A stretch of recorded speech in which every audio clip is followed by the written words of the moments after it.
আপনি নতুন কলকাতায় এসেছেন, জব খুঁজছেন, অফার এলো প্রাইভেট টিউশন পড়ানোর, ভালো মাইনে সহ থাকা খাওয়া ফ্রি। কি ভাবছেন এই বাজারে খুব ভালো অফার? স্যার হয়ে ওঠার আগেই আরেকজন স্যার আপনার ক্লাস নেবেন যে, সেটাও রাতে বিছানায় আপনি ঘুমিয়ে পড়বার পরে। কি কিছু বুঝতে পারছেন না? তাড়াতাড়ি শুরু করা যাক তাহলে। শুরু করছি আজকের পরিবেশনা, শিবরাম চক্রবর্তীর গল্প মন্টুর মাস্টার।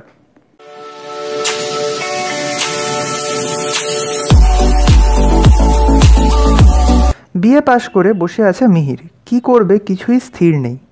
এমন সময় দৈনিক আনন্দবাজারে একটা বিজ্ঞাপন দেখল কর্মখালির। কোনো বনেদি গৃহস্থের একমাত্র পুত্রের জন্য একজন বিএ পাশ গৃহশিক্ষক চাই। আহার ও বাসস্থান দেওয়া হইবে, তাছাড়া বেতন মাসিক 30 টাকা। বিজ্ঞাপনটা পড়েই লাফিয়ে উঠল মিহির। এইরকমই একটা সুযোগ খুঁজছিল সে। থাকা খাওয়াটা অমনিই হবে, তাছাড়া 30 টাকা মাস মাস কিছু কিছু বাড়িতেও পাঠাতে পারবে।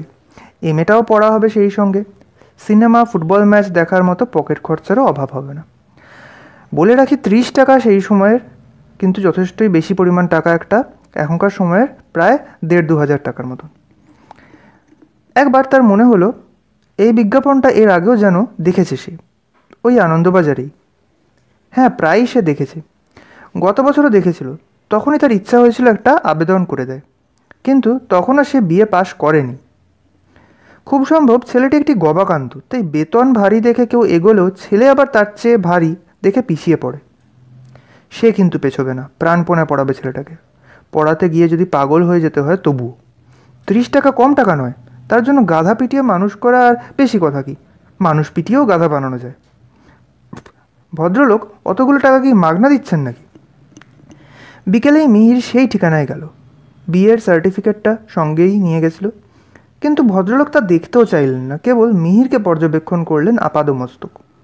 মিহিরই যেন মিহিরের সার্টিফিকেট। মিহির খুশিই হলো এতে। অবশেষে ভদ্রলোক বললেন, তোমার জামাটা একবার খোলো তো বাপু।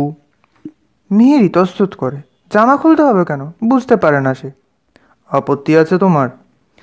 না না। মিহির জামাটা খুলে ফেলে। 30 টাকার জন্য জামা খোলা কেন?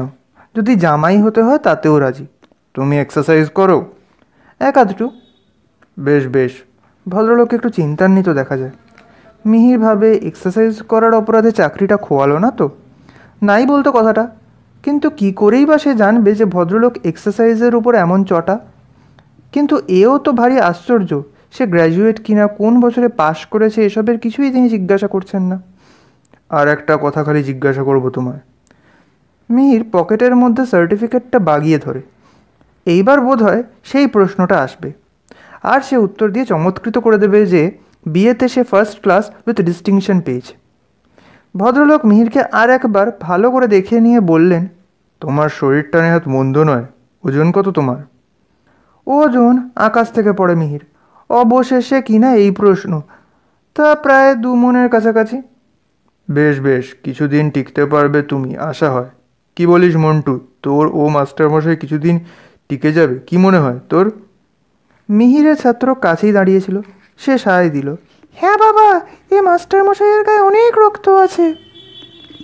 ভদ্রলোক অবশেষে তার রায় প্রকাশ করলেন, কিছুদিন টেকা আসার কথা, বেশ কিছুদিন টেকাটাই হলো আশঙ্কার। যাক, সবই শ্রী ভগবানের হাত। মন্টু বাধা দিল, ভগবানের হাত নয় বাবা, শ্রী ছাড়। চুপ, কথার ওপর কথা কোষ কেন? কিছু বুদ্ধিশুদ্ধি হলো না তোর? হ্যাঁ দেখো বাবু, পড়াশোনার সঙ্গে এটিকেটও একে শেখাতে হবে। পিতা মাতা গুরুজনদের কথার উপর কথা বলা, অতিরিক্ত হাসা, এই সব মহৎ দোষ সারাতে হবে এর। বেশ, আজকে থেকেই ভর্তি হলে তুমি। 30 টাকায় বেতন হলো, মাসের 1 তারিখেই মাইনে পাবে, কিন্তু একটা শর্ত আছে। পুরো 1 মাস না পড়ালে, এমনকি 1 দিন কম হলেও 1 টাকাও পাবে না তুমি। 5 দিন 10 দিন পড়িয়ে অনেক প্রাইভেট টিউটর ছেড়ে চলে গেছে, সেরকম হলে আমি বেতন দিতে পারি না, সে কথা আমি আগেই বলে রাখছি। মন্টু বলল, একজন কেবল বাবা 29 দিন পর্যন্ত ছিলেন, আর একটা দিন যদি কোনো রকমে থাকতে পারতেন, কিন্তু কিছুতেই পারলেন না।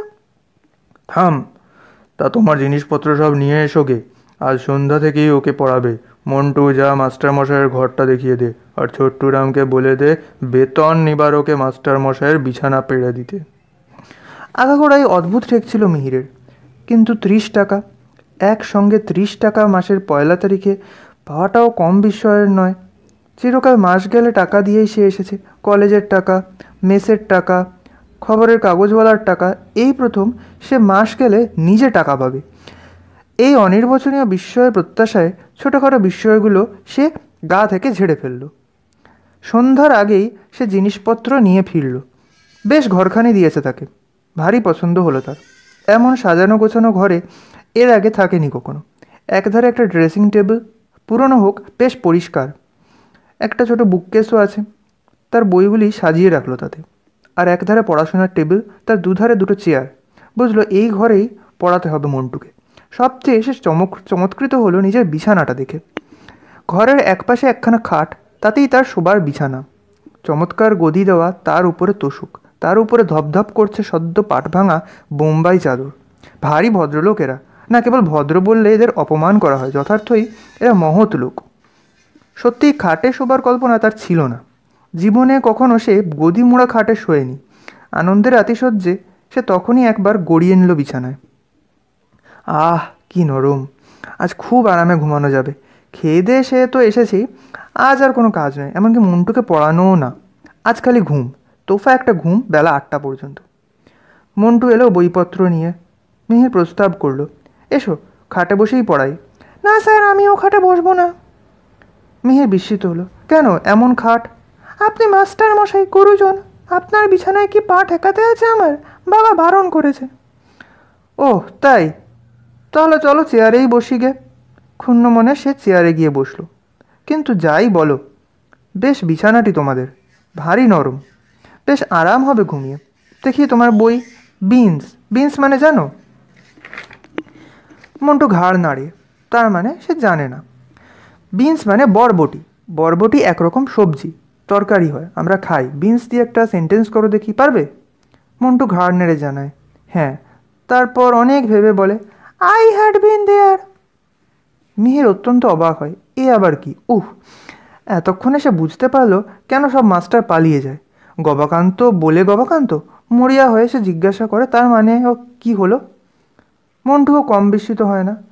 তার মানে তো খুব সোজা স্যার, আপনি বুঝতে পারছেন না? সেখানে আমার বরবটি ছিল, আই হ্যাড বিন দেয়ার। আমার ছিল বরবটি সেখানে, সেইটা ঘুরিয়ে ভালো বাংলায় হবে সেখানে আমার। থামো থামো, আর ব্যাখ্যা করে বোঝাতে হবে না তোমাকে। আই হ্যাড বিন দেয়ার মানে আমি সেখানে ছিলাম। মন্টু আকাশ থেকে পড়ে। তবে যে আপনি বললেন বিন মানে বরবটি, তাহলে আমি সেখানে বরবটি ছিলাম বলুন। মিহির সন্দেহ প্রকাশ করে, খুব সম্ভব তাই ছিলে তুমি। BEN আর BEEN কি এক জিনিস হলো? বানানের তফাৎ দেখছো না? এ বিন হলো বি ধাতুর ফর্ম। বাধা দিয়ে মন্টু বলে, হ্যাঁ বুঝেছি স্যার, আর বলতে হবে না। অর্থাৎ কি না, এ বিন হলো মৌমাছির চেহারা, বি মানে মৌমাছি আর ফর্ম মানে চেহারা, আমি জানি। বিস্ময়ে হতবাক মিহির শুধু বলে, জানো তুমি? হ্যাঁ, আজ সকালেই জেনেছি। আপনি চলে যাওয়ার পর বাবা বললেন, তোর নতুন মাস্টারমশাইয়ের বেশ ফর্ম, তখনই জেনে গেলাম। মিহির কথাটা ঠিক ধরতে না পেরে বলে, আমার চেহারা মৌমাছির মতন? জানতাম না তো। কিন্তু সে কথা যাক। যে বিনস মানে বরবটি, তা দিয়ে সেন্টেন্স হবে এইরকম, পিজেন্টস গ্রো বিনস, অর্থাৎ চাষিরা বরবটি উৎপন্ন করে, বরবটির চাষ করে, বরবটি ফলায়। বুঝলে এবার? মন্টু ঘাড় নেড়ে জানায়, বুঝেছি। অতটা ঘাড় নেড়ো না, ভেঙে যেতে পারে। তোমার তো আর মৌমাছির চেহারা নয় আমার মতন। বেশ, বুঝেছো যদি এইরকম আরেকটা সেন্টেন্স বানাও দেখি বিনস দিয়ে। অনেকক্ষণ ধরে মন্টুর মুখ নড়ে, কিন্তু মুখ ফুটে কিছু বার হয় না। মিহির হতাশ হয়ে বলে, পারলে না? এই ধরো, যেমন আওয়ার কুক কুকস বিনস, আমাদের ঠাকুর বরবটি রাঁধে। এখানে তুমি কুক কথাটার দুরকম ব্যবহার পাচ্ছ, একটা নাউন আর একটা ভার্ব। আচ্ছা, আরেকটা সেন্টেন্স করো দেখি। এতক্ষণে বিনস ব্যাপারটা বেশ বোধগম্য হয়ে এসেছে মন্টুর। সে এবার চটপট জবাব দেয়, we are all human beans. বলো কি, আমরা সবাই মানুষ বরবটি? বরবটি মানুষ? কেন, বাবাকে অনেকবার বলতে শুনেছি যে হিউম্যান বিনস। মাথায় হাত দিয়ে বসে পড়ে মিহির। অর্থাৎ বসে তো সে ছিলই, মাথায় হাতটা দেয় কেবল। দিনের পর দিন, মাসের পর মাস এই ছেলেকেই পড়াতে হবে তাকে। এই জন্যই মাস্টাররা টিকতে পারে না। কী করে টিকবে? পড়াতে আসে, কুস্তি করতে তো আসা নয়। রোজই যদি এইরকম ধস্তাধস্তি করে দুবেলা ওকে পড়াতে হয়, তাহলেই তো সে গেছে। তাহলে তাকেও পালাতে হবে টিউশনের মায়া ছেড়ে, 30 টাকার মায়া কাটিয়ে নরম গদির আরাম ফেলে। না, কিছুতেই পালাচ্ছে না। একজন 29 দিন পর্যন্ত টিকেছিল, আর একদিন টিকতে পারলে 30 টাকা পেত, কিন্তু একটা দিনের জন্য 1 টাকাও পেল না। বোধ হয় তার কেবল পাগল হতেই বাকি ছিল। পাগল হয়ে যাওয়ার ভয়ে পালিয়েছে। আর একটা দিন পড়াতে হলেই পাগল হয়ে যেত, কিংবা পাগল হয়েই সে পালিয়ে গেছে হয়তো। নইলে 30টা টাকা কোনো সুস্থ মানুষ ছেড়ে যায় কখনো? কী সর্বনাশ, ভাবতেও তার হৃদকম্প হয়। সে কিন্তু চাকরিও ছাড়বে না, পাগলও হবে না, তার দৃঢ় প্রতিজ্ঞা। মন্টু যা বলে বলুক, না পড়ে না পড়ুক, বোঝে বুঝুক, না বোঝে না বুঝুক, মন্টুকে সে বই খুলে পড়িয়ে যাবে, এই মাত্র। ওকে নিয়ে মোটেই সে মাথা ঘামাবে না। আর মাথায় যদি না ঘামায়, পাগল হবে কি করে? নির্বিকারভাবে সে পড়াবে, কোনো ভয় নেই তার। তার গবেষণায় বাধা পড়ে। মন্টু হঠাৎ জিজ্ঞাসা করে বসে, বেতন নিবারক বিছানা এর ইংরেজি কি হবে স্যার? বেতন নিবারক বিছানা আবার কি? সে একটা জিনিস, বলুন না, ওর ইংরেজিটা জেনে রাখা দরকার। ওরকম কোনো জিনিস হতেই পারে না। হতে পারে না কি, হয়ে রয়েছে। আপনি জানেন না তাহলে ওর ইংরেজি? সেই কথা বলুন। ওর ইংরেজি হবে pay saving bed, pay saving bed. Montu সন্দেহ প্রকাশ করে। সেভিং মানে তো কামানো। ছোট্টুরাম আমাদের চাকর, সে বেতন কামায়, বেতন নিবার ওকে শোয়ে না তো সে। তাকে অনেকবার অনেক করে বলা হয়েছে, কিন্তু কিছুতেই সে শোয়ে না। সেই জন্যই তো এই চাকরটা টিকে গেল আমাদের। বাবা ভারী দুঃখ করেন তাই। কী সব হেঁয়ালি বকছে ছেলেটা, মাথা খারাপ নাকি এর? অ্যাঁ, যাক, ওসব ভাববে না সে।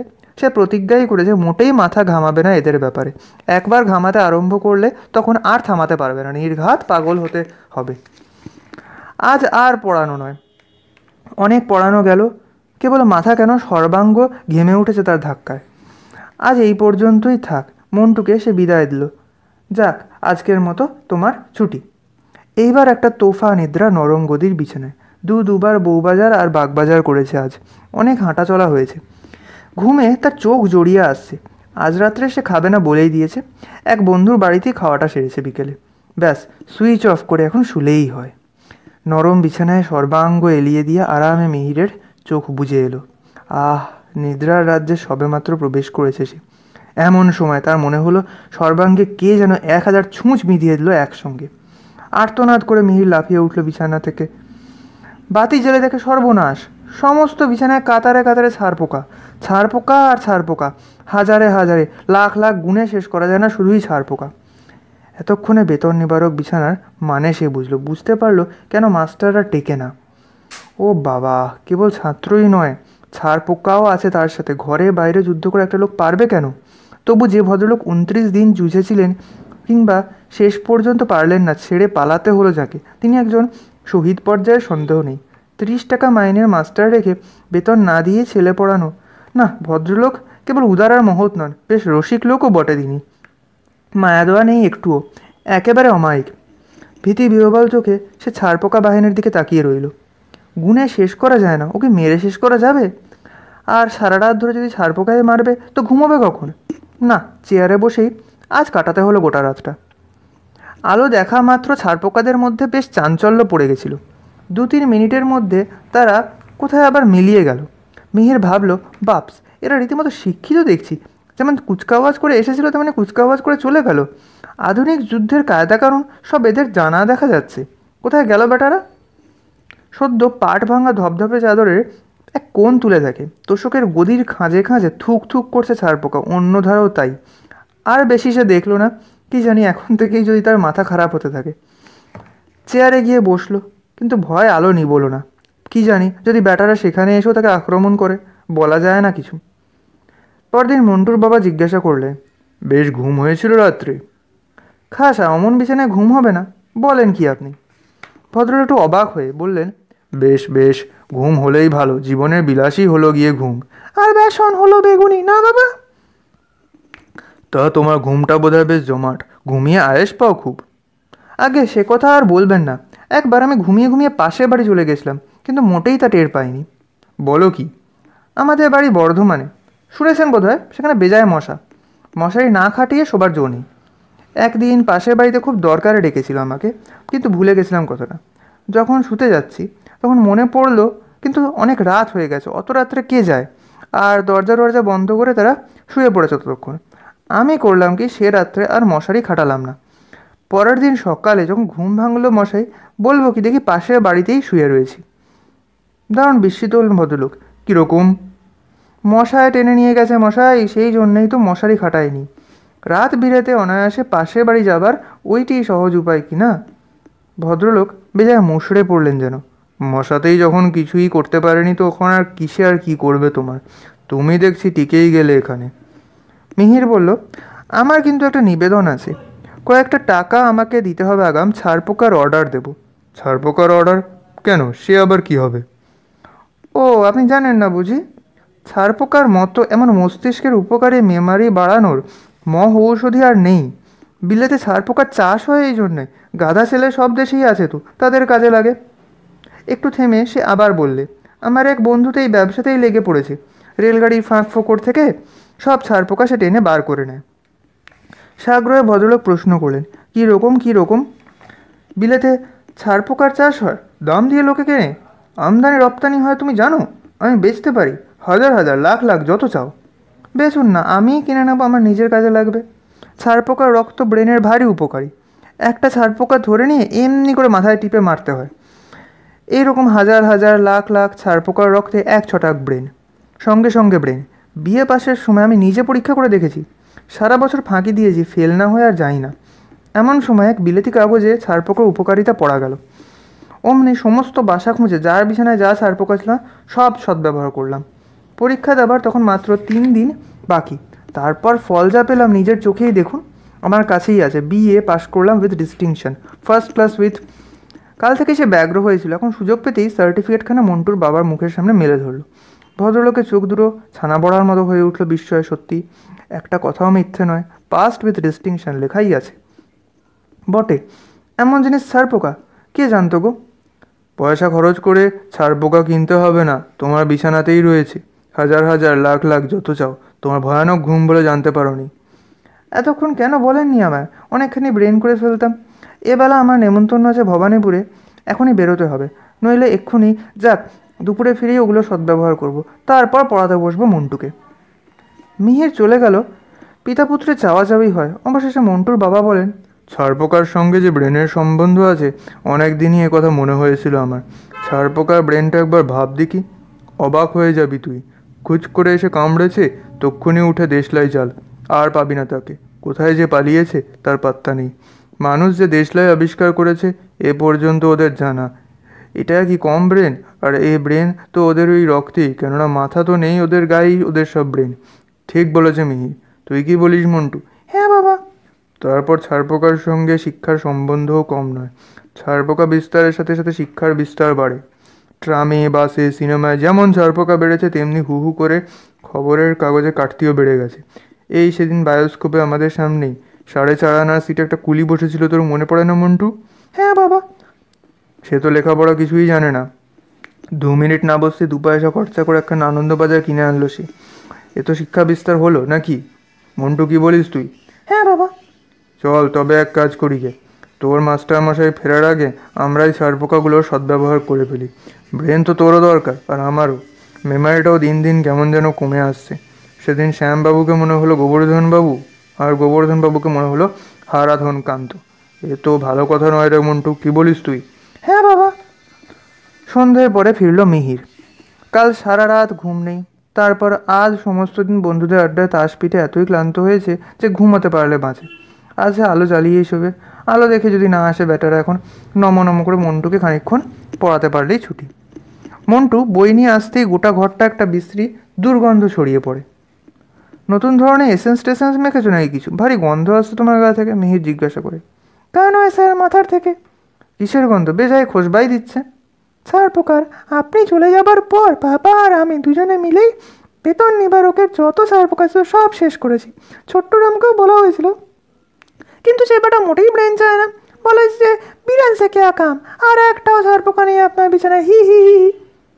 হ্যাঁ, সিংহনাদ করে মিহির চেয়ার ছেড়ে লাফিয়ে উঠে বিছানায় গিয়ে পড়ে ছটান চিৎপটাং। মন্টু তো হতভম্ব। দারুণ সেই চিৎকার শুনে মন্টুর বাবা ছুটে আসে। কি হয়েছে রে মন্টু, কি হলো? ছারপোকা নেই শুনে মাস্টারমশাই অজ্ঞান হয়ে গেছে। তা তুই বলতে গেলি কেন? বারণ করলাম না তোকে? অতগুলি ছারপোকার ব্রেনের শোক। আমি কি করে জানবো যে উনি অমন করবেন? আমি কিছু বলিনি। উনি কি করে গন্ধ পেলেন উনিই জানেন, মুখে জল ছিটলে জ্ঞান হয় শুনেছি। সেটাও বাবা। অজ্ঞান অবস্থাতেই মিহিরের গলা থেকে বের হয়, হুম। মন্টুর বাবা বললেন, কাজ নেই, জ্ঞান হলে যদি কামড়ে দেয় রে। ওই দেখ বিড়বিড়ি করছে।